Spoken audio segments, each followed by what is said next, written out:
Welcome to Black Ops 2, or, how I like to call it, Submachine Gun, the game. Call of Duty has taken a step back in terms of innovating the first-person shooter. Don't immediately close the video. This isn't necessarily a bad thing. I'll explain why. The first thing I'm gonna do is give you a brief history lesson.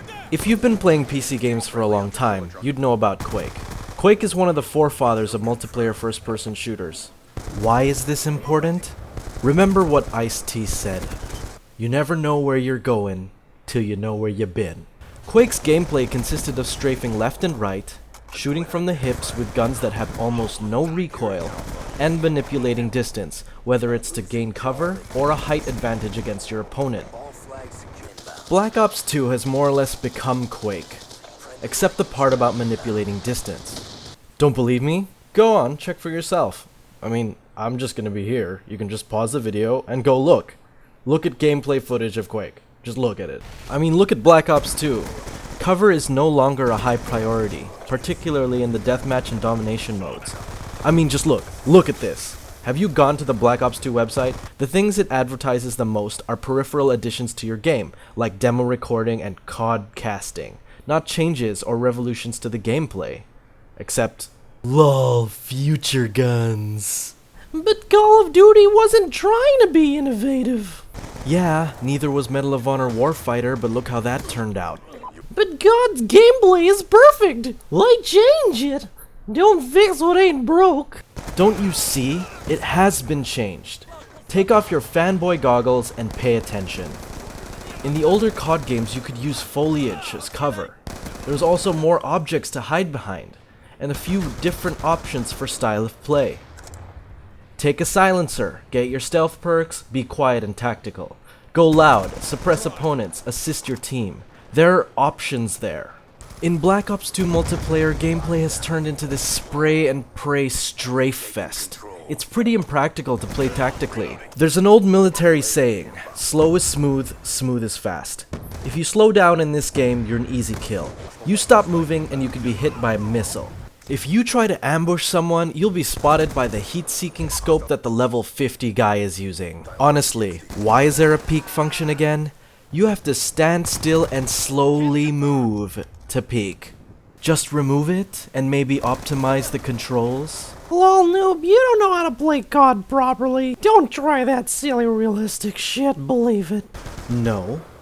I'm saying the options for engagement have closed off, thus reducing the amount of players that may be interested in this game. If you're not a Twitch player, stay away from this game. You won't enjoy it.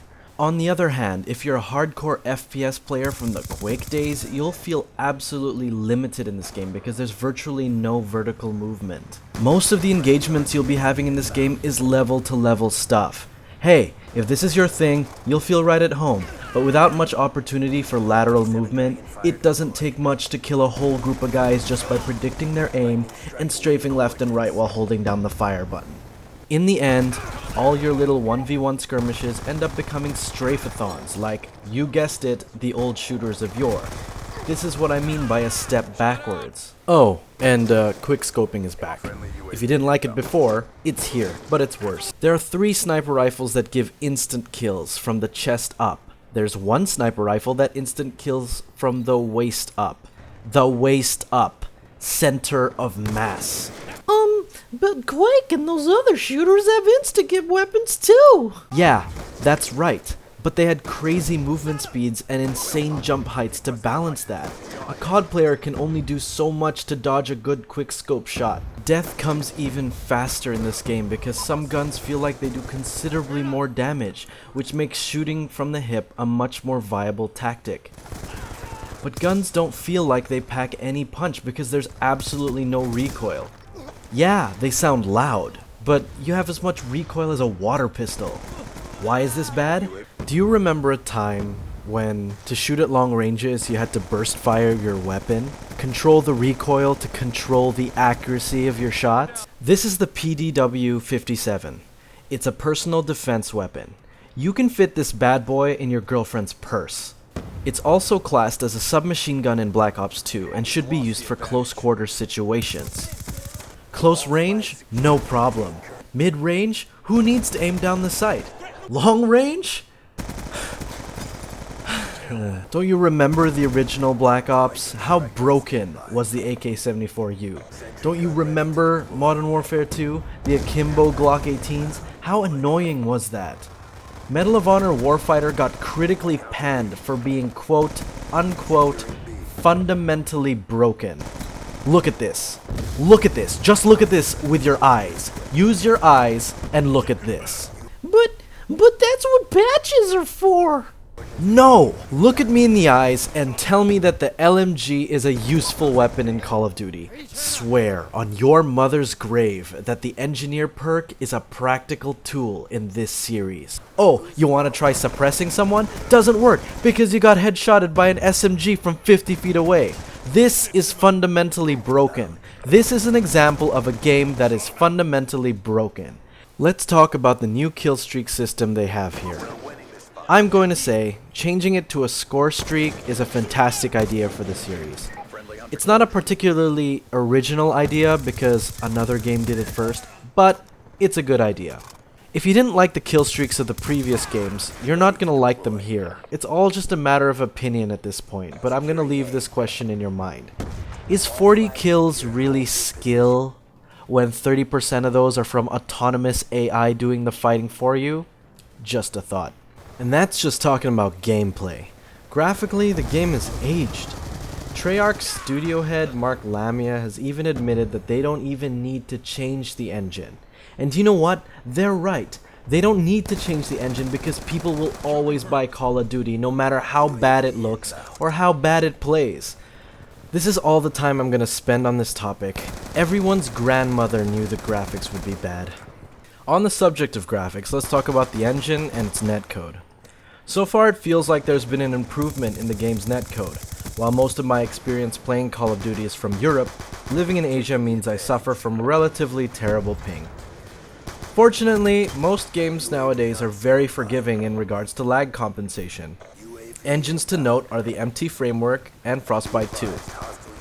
Sadly, despite the improvement, I'm still feeling a considerable disadvantage if I get less than 3 bars ping.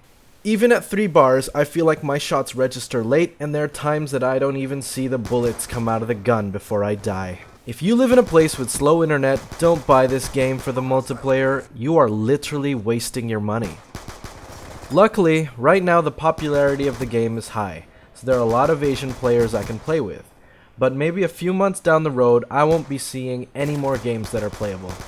By the way, can't you just give us proper ping values? Why are we still using bars? It's 2012.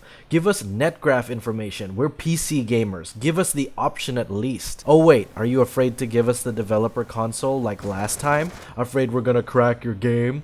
Your game gets pirated and there are hacked servers no matter what you do. Matchmaking is something that should be left to consoles. Black Ops 1 had servers. Why doesn't this game have servers?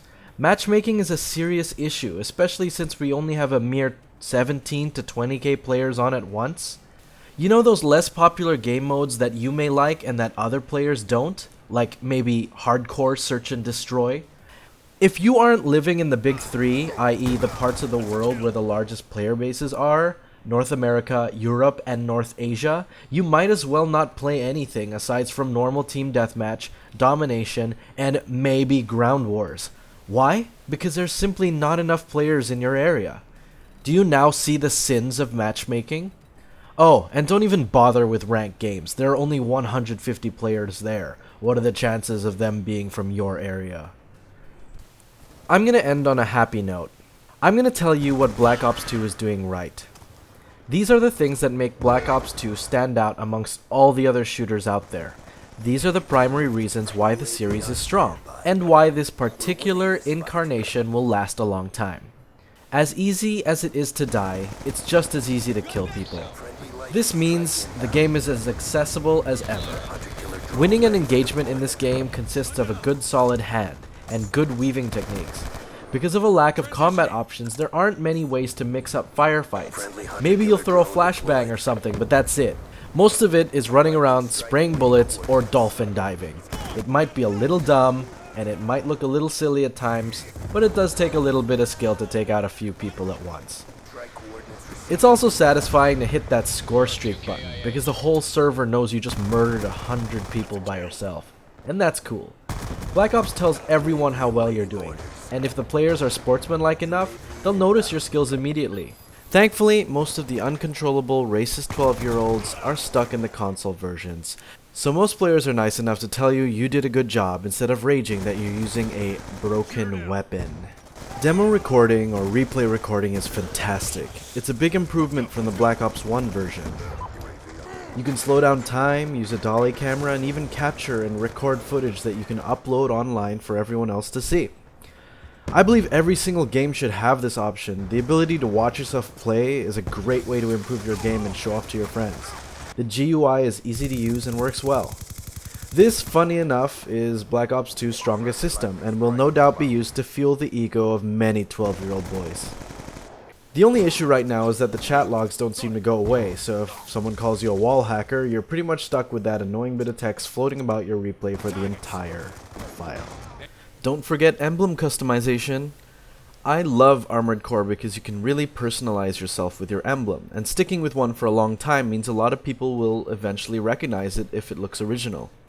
Emblem creation is streamlined here, which is great.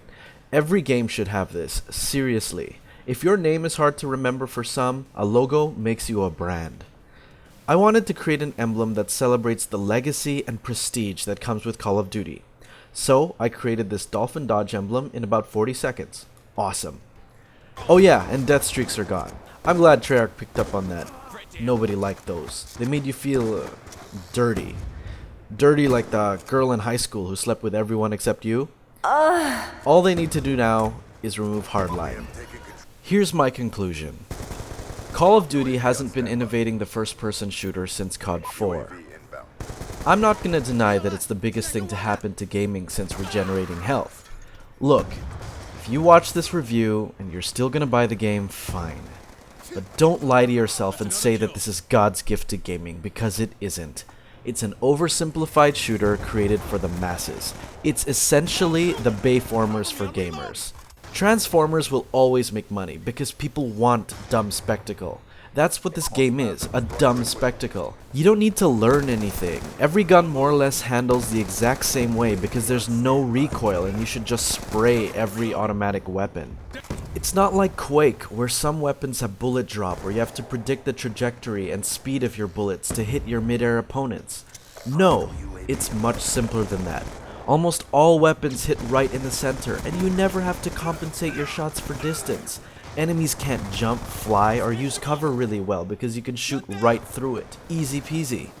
It's not the hardest FPS, definitely. It's really accessible, and if that's your thing, go right ahead. I bought it, whatever man. I loved Alpha Protocol, that game sucked.